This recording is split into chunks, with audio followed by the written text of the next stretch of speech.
እንዴት አደራችሁ? እንዴት አረፈዳችሁ? እንደየሰዓት አቆጣጠራችሁ ሰላም ብያለሁ። እስኪ ዛሬ ቁርስ አብረን እንስራ። ይሄኛው የተመተረ ቲማቲም እና ቃሪያ ነው። ቃሪያ ማለት የሚያቃጥለው ሳይሆን ቀዝቃዛው ቃሪያ ማለት። እዚህ ጋር እንቁላል አለኝ፣ እዚህ ጋር ደግሞ ሀሎም አለኝ ማለት ነውና ሀሎሙን የምሰራው በዘይቱን ነው።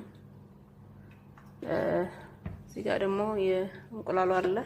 ኦምሌት ይባላል እንቁላሉ በዚህ ሀገር ውፍረት የሚቀንስ ማለት ነውና ይሄን በዘይት ነው የምሰራው፣ በዚህኛው ዘይት ማለት ነው። ከዛ እዚህ ጋር ሀሎሙን አድርገዋለሁ እንቁላል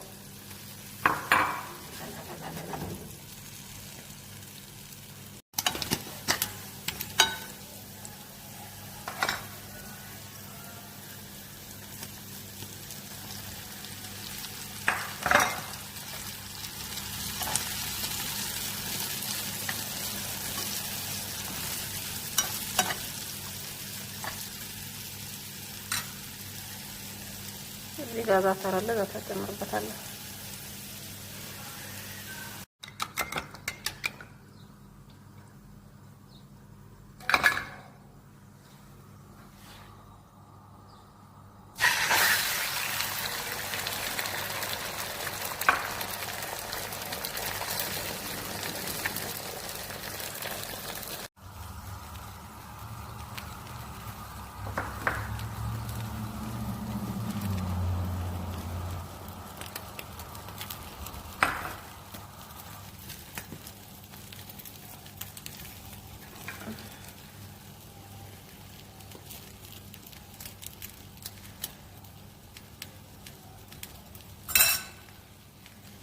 ከዛ እዚህ ጋር ጅብን ሞዘሬላ አለ ወይም ደግሞ የፒዛ የምናደርገው ማለት ነው።